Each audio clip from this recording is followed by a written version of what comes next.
Okay, so this definitely was not it.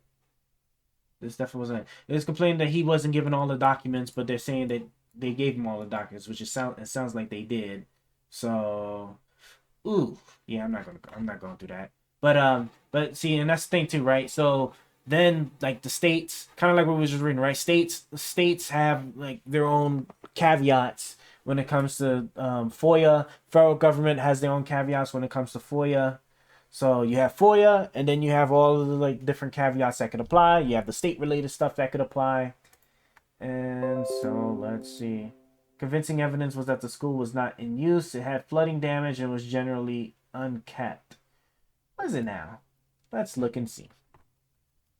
Sandy Hook flooding. Sandy and is it? God, it's Connecticut. Sandy Hook, DT, flooding. All right. CT, fact sheet, study area, New Jersey, Atlantic Coast, Sandy Hook's military. Hurricane damage exposes Sandy Hook's military pass. After Hurricane Sandy blew through Sandy Hook, officials surveying the damage found exploded shells. Yeah, definitely link it for sure. I'll definitely take a look. I'm kind of curious now. Basement. Sandy Hook, DT. Just, am I like tripping? Elementary school. Oh, nice. They have a conspiracy theory section here. Oh, I gotta go back.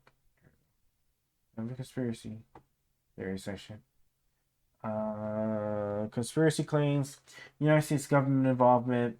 Some conspiracy theorists claims that the shooting was a hoax and a false flag operated by the United States government. Others say the attack is being used by politicians to push through new gun control legislation. Wait, what? When did the Sandy Hook shooting occur? Am I wrong about my timeline? Sandy Hook shooting date. Okay, yeah, December 14, 2012. That's when it happened. Okay. Huh. Lawyers and other dentists known for promotion of Barack Obama. Citizenship. Yeah, the birth of conspiracies was quoted as asking, was Adam Lanza drugged and hypnotized by his handlers to make him into a killing machine as an excuse as the regime is itching to take all means of self-defense from the populace? Talk show host. Did you find it interesting that Adam Operation Closed Campus claimed the shooting was a classified training exercise modeled on Operation Closed Campus? Go to virtual. Okay. Let's see what we got here. Yeah, let me see what you got here. So this goes to this. BitChute. Is this like 4chan? Like 4chan? We're gonna see what we got here. 4chan. Look at that. I'm already looking forward to what I'm looking forward to here. All right, let's see what we have here. It's like Rumble? Okay. Dale Wolfgang, Revisiting Sandy Hook, documentary. Oh, an hour and 18 minutes. You got. That's. Don't eat Honeycrisp apples before watching this. Most apples have they won't let me mute it. sugar content. Ooh, they got a Forex option? Ladies and gentlemen, only count for everything else I cannot afford to waste your time. Okay. Sandy Hook School. I think there's somebody shooting in here. Sandy Hook School. Okay, what makes you think that? Because somebody's got a gun. I got a glimpse of somebody running down the hallway. They're still running. They're still shooting. Sandy Hook School, please. Yeah, that's very loud.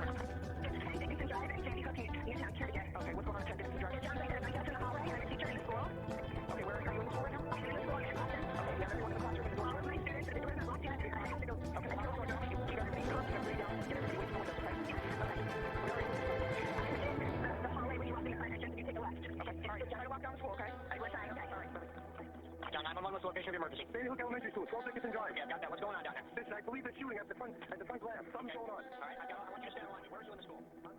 Ladies and gentlemen, Sandy Hook touched my heart. If we don't come together as a country, as a people, we are in serious, serious trouble. It looks like that's a church. He's at. 20-year-old Adam Lanza launched his massacre at home. Officials say Lanza shot his mother Nancy multiple times, killing her in her bed. Lanza then took 4 guns, legally registered to his mother, and drove this black Honda to Sandy Hook Elementary School, about 5 miles away. Students there had finished reciting the Pledge of Allegiance. Then, around 9:30 Friday morning, staffers in the front office heard popping noises.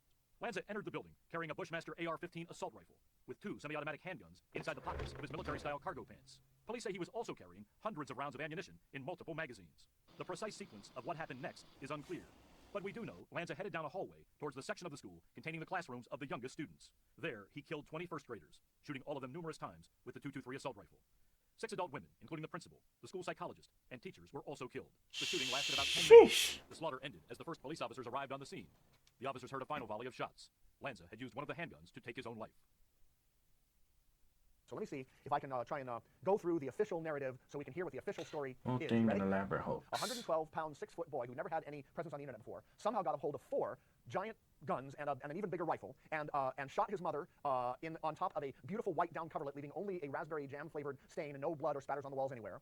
Then he took all that weaponry, managed to park in front of a school. Then he manages to shoot his way into a window, but somebody conveniently moved the pamphlet thing out of the way so it wouldn't fall down. Goes in the window, manages to kill 26 people, perfect shots, everyone's dead except for I think 2. And then for some reason he goes back outside and puts the big rifle into the trunk of his car where it can be discovered later by somebody else. And then what happens is somebody shows up that we don't know who, decides everybody's dead and tells all the ambulance people and the emergency medevac helicopters, don't bother coming, they're all dead, we don't need you to check this out. And then the children are left there until that evening, so that the coroner tells us the next day that the children were all removed in the middle of the night and none of the bodies were shown to their parents. And this was all, at least the evacuation of the children was photographed by a lady named...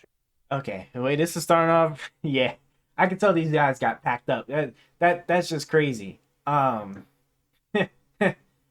You should see what the children in the Middle East can do, right? Oh my gosh. Shannon Hicks, who had plenty of time to reframe the shot. How'd I do? Like, what? Oh yeah, no, they got packed up. Yeah, these boys got packed up. You kidding me? As Rick said, I was a Florida State Trooper. Take a look at me, 80 pounds ago. That's a lot of donuts. When you become a law enforcement officer, they trick you with these donuts. They start with 1, then you got a dozen, and look what happened to me. I'm going to sue them. So I can tell you this, when I came to this country, and when I joined the service in 1966 during Vietnam, I took an oath. Ladies and gentlemen, it means something to me. When I got out of the military and I became a Florida State Trooper, I took an oath. It means something. When I got out of the Highway Patrol and became U.S. Customs Agent, what did I do? I took an oath. When I became a naturalized U.S. citizen, what did I do?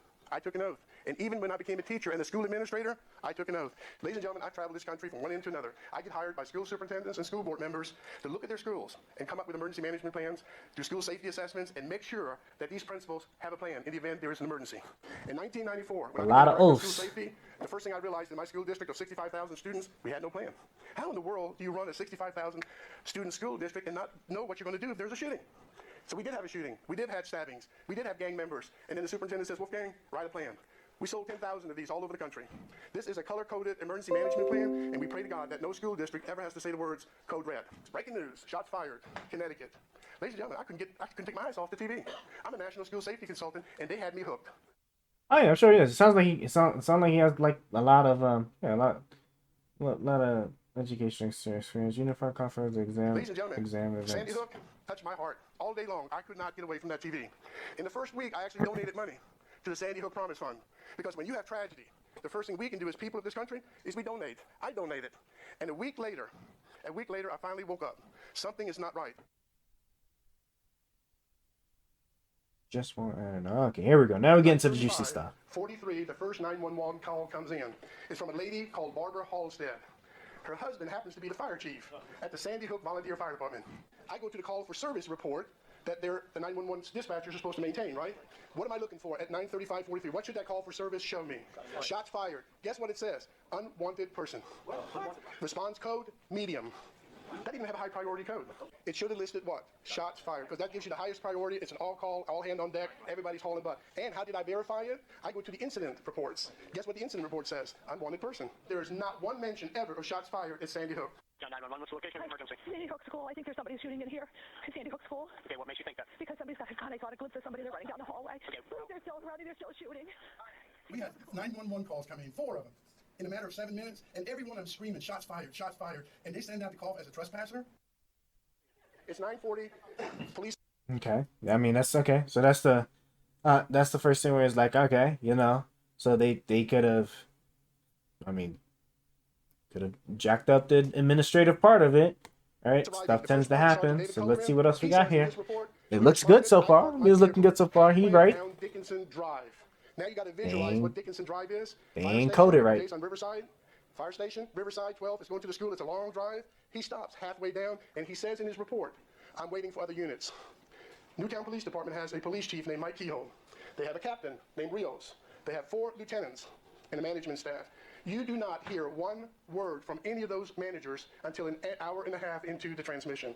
Question, where are they? Guess who controls the entire event? Sergeant David Colgren. And all of a sudden, at 11:42 a.m. on that day, you never hear another word of Sergeant David Colgren. Now guess who shows up? Another lieutenant named Cinco, Lieutenant Cinco. Now he's the guy who's working that morning at an off-duty construction site, off-duty. He has a Newtown police officer named Fagol, a female officer. She's a canine officer. They're working maybe 2 miles from Sandy Hook. They hear the call, shots fired. What should they do? I don't know what y'all's protocol is. If you're off-duty, you're in uniform, you're in a patrol car, you hear shots fired at a school. What do? You stay at your off-duty job or you break away?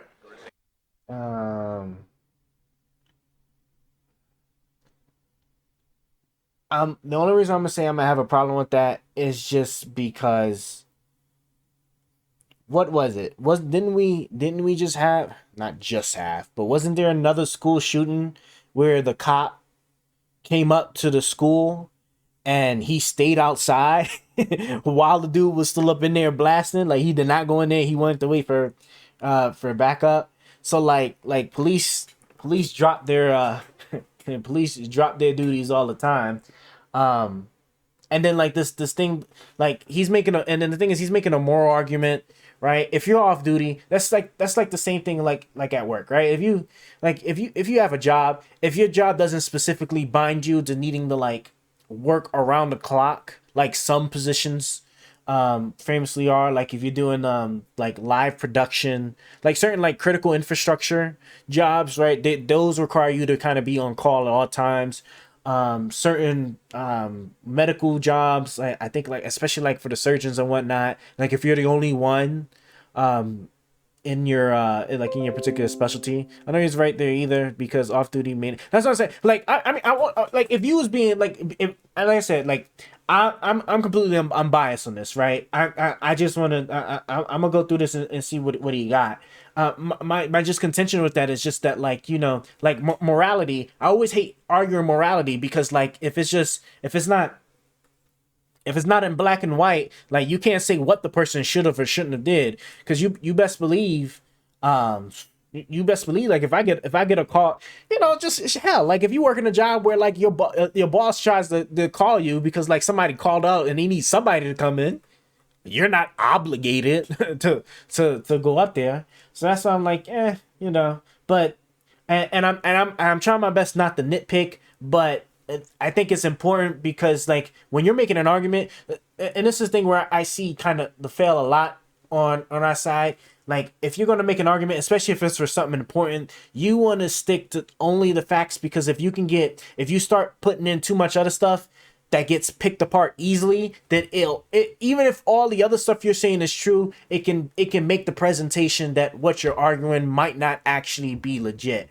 Like when they were saying like Biden was apologizing to the illegal immigrant that like killed that one girl, because he didn't want to call them illegal, so he was apologizing to them. Like that was the story that's being portrayed. Like that, to me, that's crazy, right? Why not just say that he was apologizing to calling illegal immigrants illegals, but didn't want to get the girl's name right? Instead, they had to twist the story, say he's apologizing directly to the person that killed her, right? When the truth is just as good, right? Just as good as what it is you're trying to portray. That's why I'm always a bit nitpicky on these things, you know. Yeah, you know what I'm saying? Like you need your evidence to be rock solid. You don't want it to get picked apart easy, because if you got something good, if you got too much crazy stuff around it that looks crazy, then it won't matter. That's just my only problem with it. So let's see what he got. You go to the shooting, right? These two never leave. They stay for 4 hours. Now this is a lieutenant. At 9:42, nobody's entered the school yet. Not one policeman's in. 9:42, he's running a car tag check on a black Honda Civic, 872YEO. Takes about 2 or 3 minutes to come back. Then he reaches in, takes out a long rifle, puts it in the trunk, locks it. He has yet to go into school. What's the higher priority, neutralizing the shooter or running a car tag?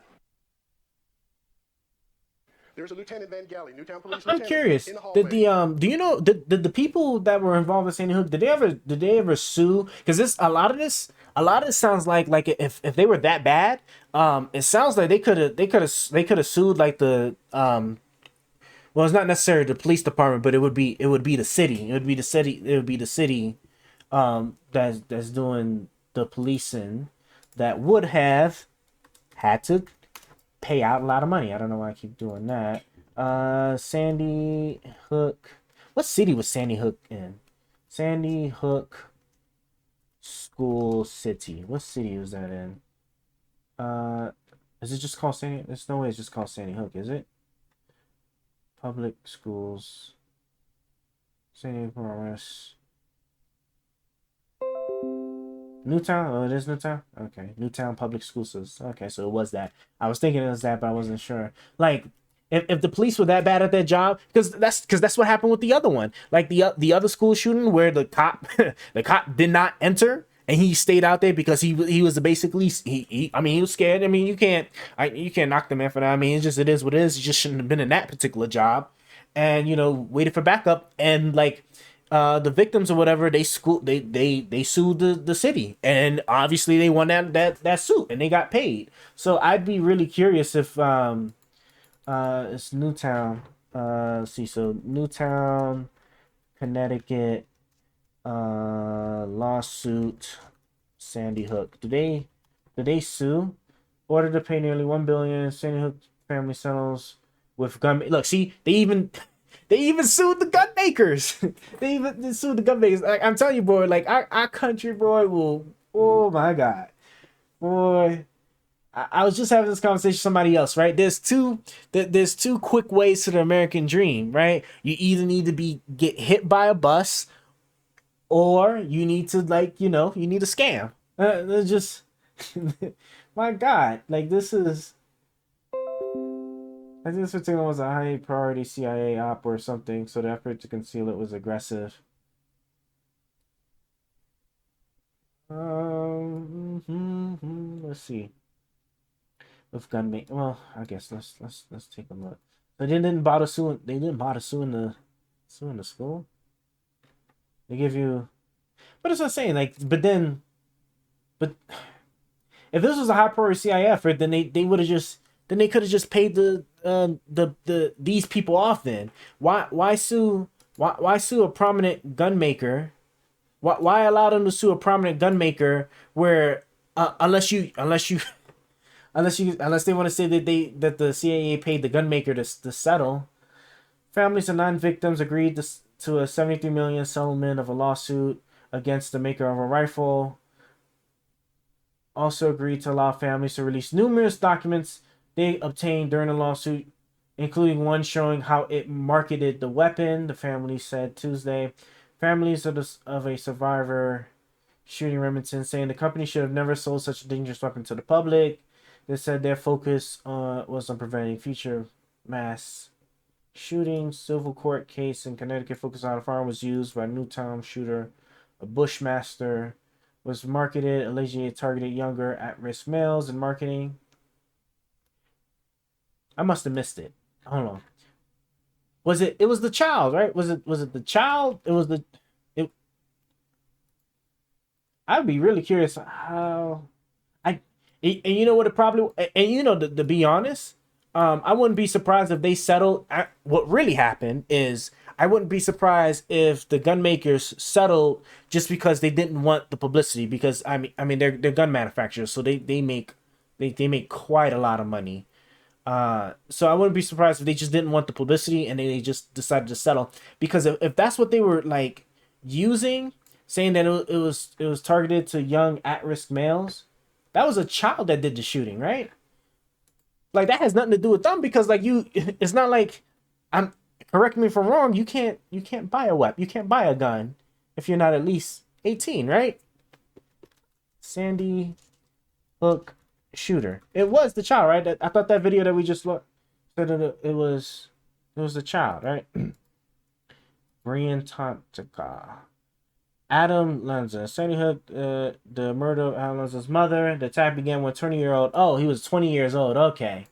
Oh yeah, so then there we go. So that's different. He looked at I swear he looked like he's like no more than 16 in that documentary photo. But okay, but it doesn't look like I guess they didn't bother suing the they didn't bother suing the city. Documents shed light on Sandy Hook shooter. Oh, sorry, I'm looking at the wrong tab here. Connecticut. I just want to make sure the quick skim, $73 million settlement lawsuit against. Oh, that's the same thing, right? $73, right? That's what. Yeah, the gun maker. Alex Jones, 65. Offer saying 55 million. Sandy Hook families reach. Yeah, so they didn't bother suing the city. That's man, that would have been a crazy. Like, come on, they could have sued the city. They could have sued the city and definitely won. The gun maker thing is kind of crazy. I'm not sure if they could have if they would have really won that had they gone to court. But I'm sure it probably looked bad for the company, so they was just like, nah, let's just settle and just get rid of it. And then of course, then they got Alex Jones. So like, you're talking about money, man. If I could get my hands on that kind of money. The photo looks like some early Photoshop from the documentary, right? The documentary is what let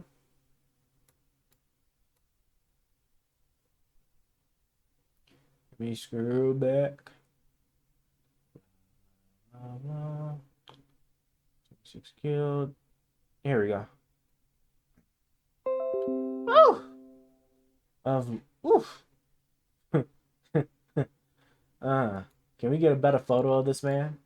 I wonder if they would have scrubbed Sandy Hook shooter, Adam Lanza.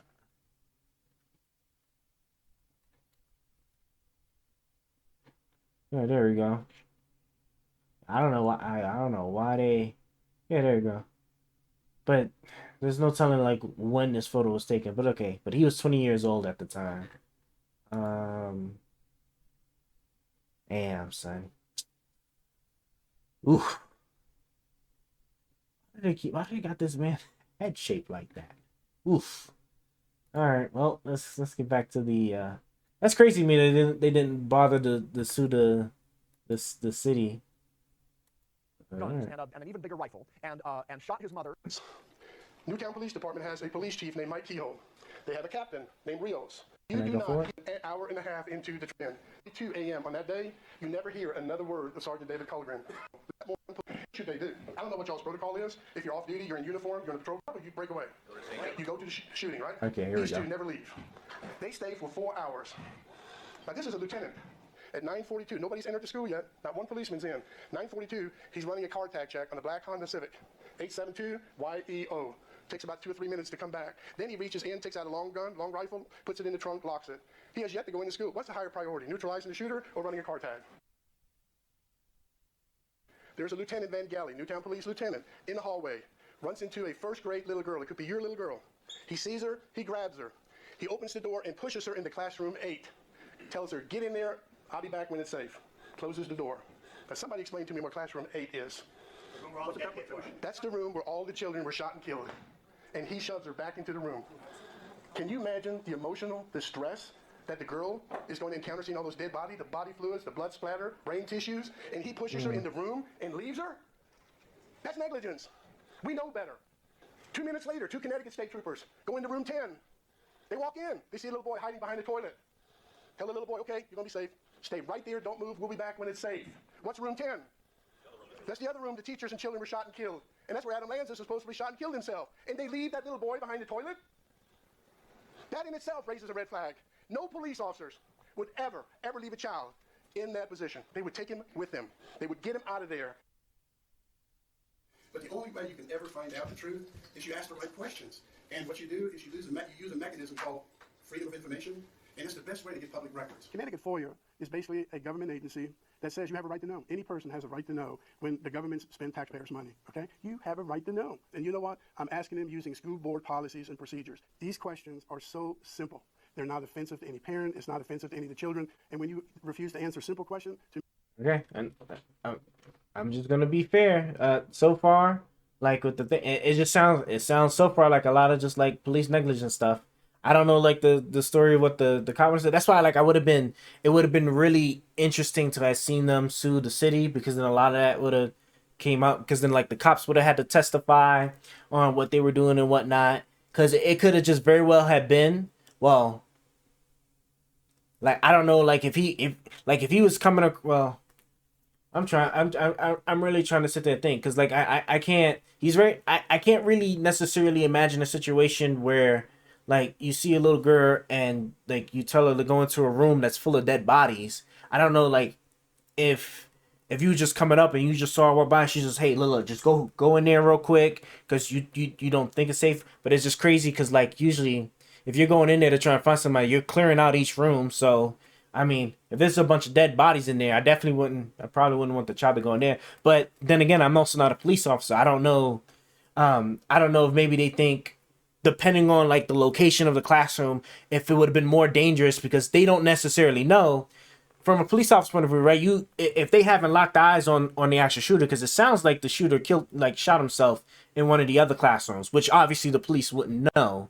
So it would have probably been more dangerous to have tried to have the little girl go and leave the classroom. You don't know where the where the shooter is, without at least checking the classroom first to make sure at least the classroom is safe. But I don't know. I'm not a police officer. I'm not even sure like how that protocol would have even worked. Some of that evidence is weak because he's making a lot of judgments about what the police should have do. Yeah, that's what I'm saying. Cause I'm just trying to, cause I'm sitting there. I'm trying to think like if.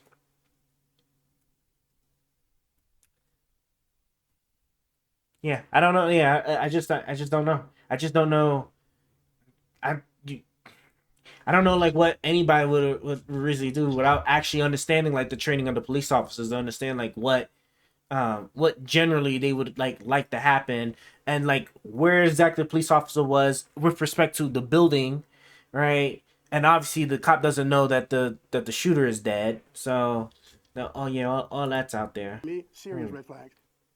Who was the person? Why are no incident trauma commander helicopters who refused to called? pick up Why the were phone and EMT call never the allowed to trauma enter the helicopter? building? Who's the incident commander that morning who did All right, this one. Well, depending on what he's gonna say, but I'm gonna tell you right now, like, cause this right here, this is standard protocol anywhere you go. Right?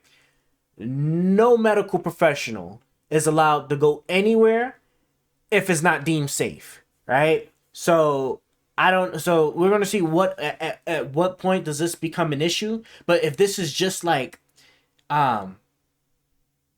if this is just like immediately after they got to the area and they see all the dead bodies and stuff, like they're not like there's no medical professionals going in that building at that moment in time.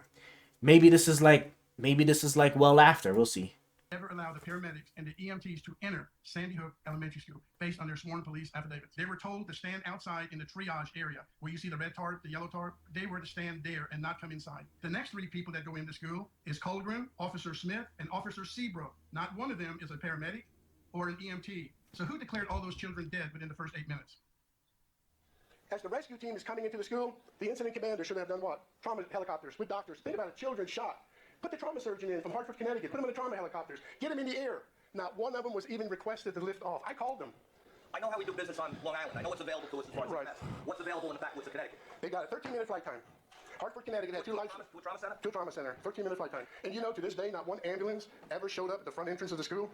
Are you going to tell me that they carried a child that was seriously shot 3 to 11 times? They carried it all the way up Dickinson Drive, up to the firehouse to put in an ambulance? You see 7, 8, 9 ambulances at the firehouse? What is wrong with that? Then I saw the truck delivering porta potties, 11 porta potties. Hey, here's my question for you, firemen.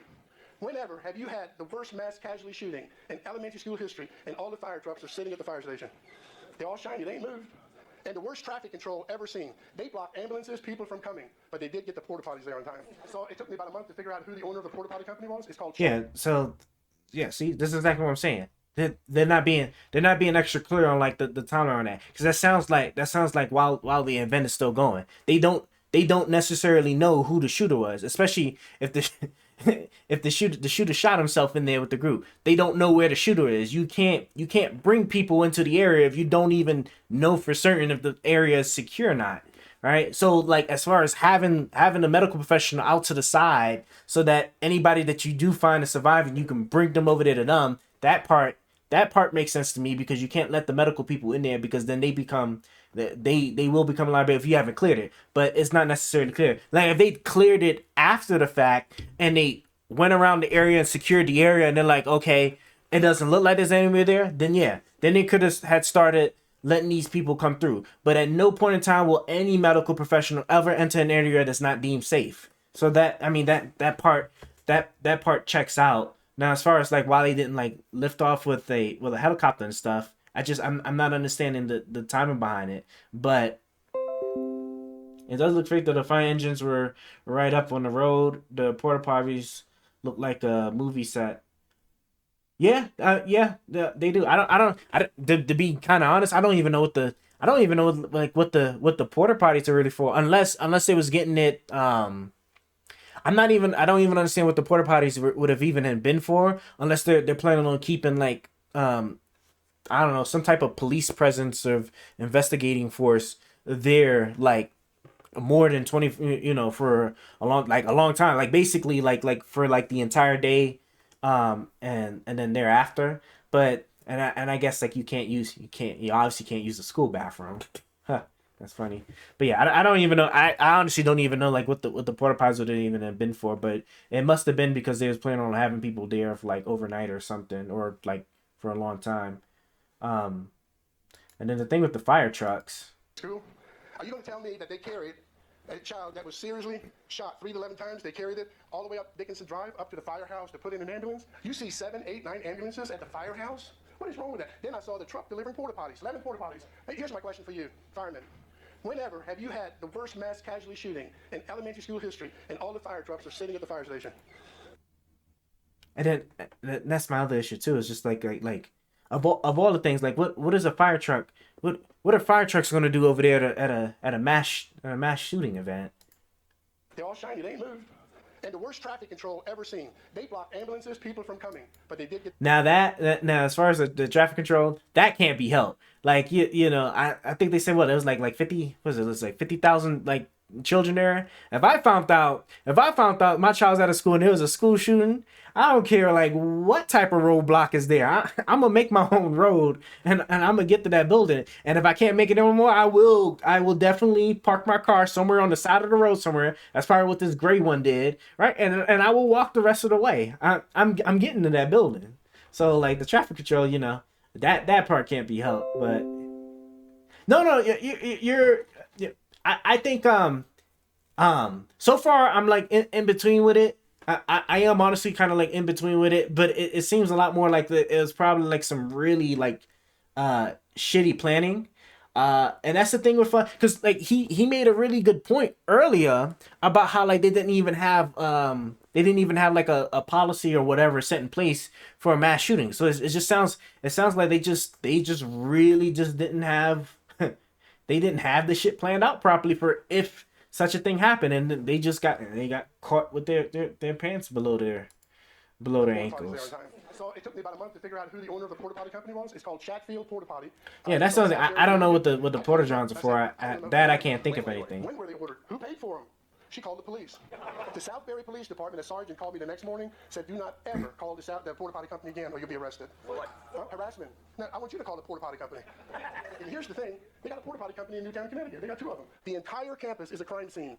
That means no parent or anyone else is allowed to enter the crime scene. And they're actually delivered within 3 hours of the shooting. Here's my question to you. I want to know who the incident commander is who ordered porta potties. But they won't order trauma helicopters?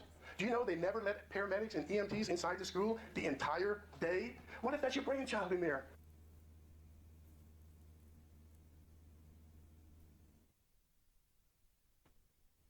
They got kids out in the parking lot at 10:09. Remember that when Shannon Hicks from the Newtown Bee Associate Editor is taking these iconic pictures that appeared on every front page of every newspaper in the world? She's standing in the middle of the parking lot at Sandy Hook Elementary School, and they're still looking for a second shooter. But they don't let one ambulance. They don't let one. Yeah. Oh my God, bro! Why? That's what I don't understand. I don't even. Hold on. Did he say he was in the military too? Like that's one of the things that That's like coding and doctrine right there. You can't let medical professionals go into a place if they're looking for a second shooter. So like I said, they don't even know. They don't know the area of skill, so they're not going to bring no. They're not bringing no medical professional. That's why there's not going to be no helicopter. There's not going to be no ambulance. Like the area's not secure. They don't know it's secure yet. How does Shannon Hicks get into a crime scene? That's why they're trying to get these kids out. Shooters? Physically identify the dead bring children. the bodies and the families into contact. We took, Yeah, pictures of no. them. I mean that part's standard. You're not physically going into the building. You got to wait until after they, after what is it? The morgue, whoever those people are, collect the dead bodies. Of their facial features. The see them. It's easier on the families when you do that. Come on, give me some there is, actual. A time and a place for up close and personal in the grieving process. But to accomplish this, we felt it would be best to do it this way, and you can sort of you can control the situation depending on your photographer. And I have very good photographers. Wait, did I hear that right? They at least provided them photos, They right? got kids out in the parking lot at 10:09. Remember that when Shannon hit? That's what I was just thinking. They should have at least just provided them photos of the dead bodies, but they're not going to actually physically see the bodies until afterwards. And they're still looking for a second shooter. But they don't let one ambulance, they don't let one EMT or paramedic when they're looking. Because I didn't mean to go that far we back. did not bring the bodies and the families into contact. We took pictures of them. Yeah, see, yeah, you're not gonna actually get to the body until afterwards.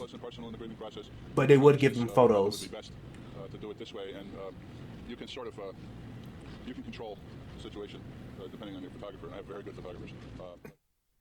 We need to look at the emotional part that somehow we're forgetting. Look at this thing as parents. And the one that I still cannot believe is that Dr. Carver, who refuses to allow those parents to come in contact with their children at the morgue. He decides not to let any of those 20 parents to see their child in the morgue. Now that would be that would be strange. Like now we're talking after the bodies are already collected stuff. So this means that for after the I mean you don't even have to wait for the forensics. Like just after you collect the bodies and then they're off the scene, like they should be able to actually come and actually physically see the body. They can't do anything or touch the body if they still got stuff to like forensic analysis and whatnot. But I mean, at least at that part, that part would be strange to me. Yeah, that they wouldn't let the child see the body. So I'd be curious if they had any good reason for it. But again, and this is why they really, I don't understand why they wouldn't have sued the city. Like if you sued Alex Jones, you sued the gun makers, it would have been another easy come up. I don't know. I might be getting it confused with a different event, but I think there was like another separate event where like somebody was saying they want to sue the city because they didn't want to bankrupt the city. But that's I think unrelated. I'm blending it with this one. I think it was a different city or some other situation. That was your first grade girl, first grade boy. You would knock people to the ground because you're going to be in that morgue. You're going to be in that room and you're going to hug your girl, your boy. I'm not going to let my little girl die and be in that room all by themselves. I'm going to be with them. This is what parents will go to. Yeah, that would answer a lot. That put a lot of this stuff to rest if they sue the city, which I don't understand why they did not sue the city, because then like it would have put them on the hook. They would have had to take the ish seriously, and it would have been something that other cities would have had to look to in order to then be like, all right, we don't want to be like this city, so let's start incorporating all of this and this, so this doesn't happen to us. So they really should have sued the city too, but yeah, I just don't know. They broke the 3 barriers. I have seen parents climb the fence, storm the office. When your baby is in that school and somebody's shooting, that is your child. You're going to do whatever it takes. I never saw that at Sandy Hook, and that's my 26 years of national school safety training all over the country. I don't see it at Sandy Hook. I hope I'm wrong, but I don't see. Now that part where I said I'm getting to that school, let me add on to that. If I get to that school and it's still deemed an active shooting event, and I attempt to get there, and a police officer sees me get there, let me tell you what'll likely happen, because he'll tell me to stop, and if I don't, then I will be shot. So, like, as far as, like, saying that the parents would have been storming and stuff like that, no, the police would have shut that down instantaneously, because especially if they don't know who the other shooter is. As far as they're concerned, you might be the other shooter. So they telling you to stop and he brandished your weapon, you best believe you better not take another step. And he's going to tell you to go over there, and that's going to be the end of that. So, I don't know. Okay, Adam was a 112-pound kid, suffered from autism, blah blah blah. Let's attend supposedly successfully shot and leaving only the two injured. Autism, all right, there's different forms of autism, there's different spectrums of autism, so like that alone doesn't make somebody incapable uh, of shooting people. And Adam carried over 50 pounds of ammunition. That's half his body weight. I mean, okay, yeah. Parents don't storm the scene the way people say. Yeah, like, cause you're not trying to get shot. Like, if the scene is active, you're not trying to get shot. So like, you're not. That's not gonna happen. This thing with and as a matter of fact, don't some autisms like make people super strong too? Like, correct me if I'm wrong. That I could have swore. What's Asperger's syndrome? What is Asperger's syndrome? I don't want to. Oh no, that was the appeal thing. We know that one was. What the hell is Asperger's syndrome? Asperger's syndrome. Understanding autism signs. Autism. Oh, it's another thing for autism. Oh, can I get just because I forgot these are sponsored links. A form of autism is a development disorder. Young people with Asperger's may have a hard time relating to others socially. Repetitive behavior has a narrow range of interests. Okay, well, I mean that don't have that has nothing to do with whether you can physically carry something or shoot a weapon. So yeah, like none of this tells me anything because let me tell you, the Middle Eastern kids, boy, don't think children can't can't get you got when they got a weapon on them, right? Or can't carry some serious heat. You go to the Middle East, you'll find out real quick with them AKs. There isn't a Navy SEAL that's that good of a shot within 8 minutes and then kill himself. I mean, that's reasonable doubt. Adam Lanza could not have done that. I mean, he's an autistic child. Reasonable doubt good of a shot within 8 minutes and then there isn't a Navy SEAL that's that good of a shot within 8 minutes and then kill him. There isn't a 99.9% kill rate shooting children in a school within 8 minutes. There isn't an FBI agent. There isn't a Navy SEAL that's that good of a shot within 8 minutes and then kill himself. I mean, that's reasonable doubt. Adam Lanza could not have. Hold on. You're saying is he? I want to make sure I understand. Is he saying that it's suspicious or it's kind of crazy that a child with autism, where there's different flavors of autism, his argument is that he is inexperienced and his cure rate is impossible. Yeah, but it's children. It's literally children. If you was to show me that every single one of them were like headshots, perfectly like down the middle, you'd be right? But especially like when because autism manifests itself with also different types of talents as well. So we don't even know. Like I said, I don't know what type of autism this guy. You got autisms that are like they're like magicians with the pianos. You got autisms where like they're magicians with like certain type of like critical thinking. Wasn't that show based off of a true story, like The Good Doctor or something, where like the guy is autistic, but like the way he can like think of things, he can solve medical problems, whatever. So like, I mean, they're still children though, right? It's not like they all die. I'm sure it's not like they all die from headshots, right? You just need a couple of body shots. You just need a body shot or two. You got 50 pounds of ammo, so it's not like if you have plenty of ammo and it's all children. Like I don't that part honestly, like being realistic. All right, I used to be in the military. Like that part does not seem like crazy to me. Right, especially if you're dealing with children, it probably won't take much because I said the bodies are smaller, right? So there's a higher likelihood that you even like a side shot, like to you as an adult, you might live from, but for a child, that might hit a lot more things than it would in your body. So it's just like, and then it's smaller too. So that means like a child will bleed out a lot quicker, right? Because children's heart rates are usually faster than adults. So like they'll bleed out quicker, right? You have a higher chance of nicking more than one artery or whatever, stuff like that. Like that part isn't crazy, especially if you're going to tell me he has 50 pounds of ammunition and he walks up into a school. He's not considering the that's what I'm saying. He's not. It's just. That part doesn't seem too crazy to me. For all I know, he could have went up in there, bro. He literally could have just been going anywhere. So like that part's not that part's not necessarily too crazy to me.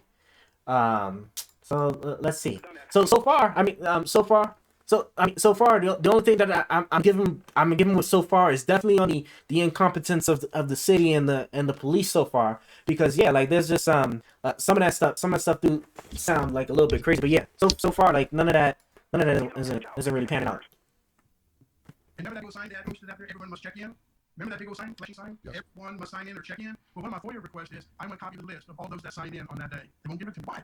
See, taxpayer money paid for that sign. Taxpayer money paid for some type in the message in. So therefore, taxpayer monies were used. I should know who signed in and where they're from. You know, I've been asking this FOIA question. Sign into what though? I wonder what that was for. Everyone must sign in. Sign into what? Who's the sign even for?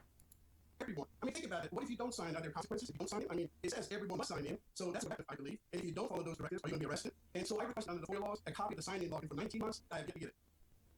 I don't know what the sign-in was even for. We had established the point of entry. It was, like 16 state troopers each testified separately that they entered Sandy Hook Elementary through the shut-out glass window. It was not voluntarily led to the school at all. They forced his way into the school, but that's as far as we can go on that. Picture 16 highly trained Connecticut State troopers entering this window at Sandy Hook Elementary School with their long rifles. Now, what you have to do when you post a picture of that shot-out glass window, it is 42 1/3 inches high. It is 35 1/3 inches wide. Now, people have to picture these Connecticut SWAT team members and state troopers trying to crawl through that window. The Three Stooges are smarter than that. They would send Curly in the window, open the door for the other two. But try to picture 16 of them. And you know what makes me angry as a state trooper? And I used to have to fill out those reports. They're sworn testimony. I can go to jail for falsifying it. But when you're looking inside, there are Newtown police officers are already inside. Right to the window. Would you please open the door? Why would you risk getting cut on the broken glass? We actually found the only footage, live footage, shot by. I'm not gonna give him that one. If that was just like active, all 16. I don't know exactly how they did it.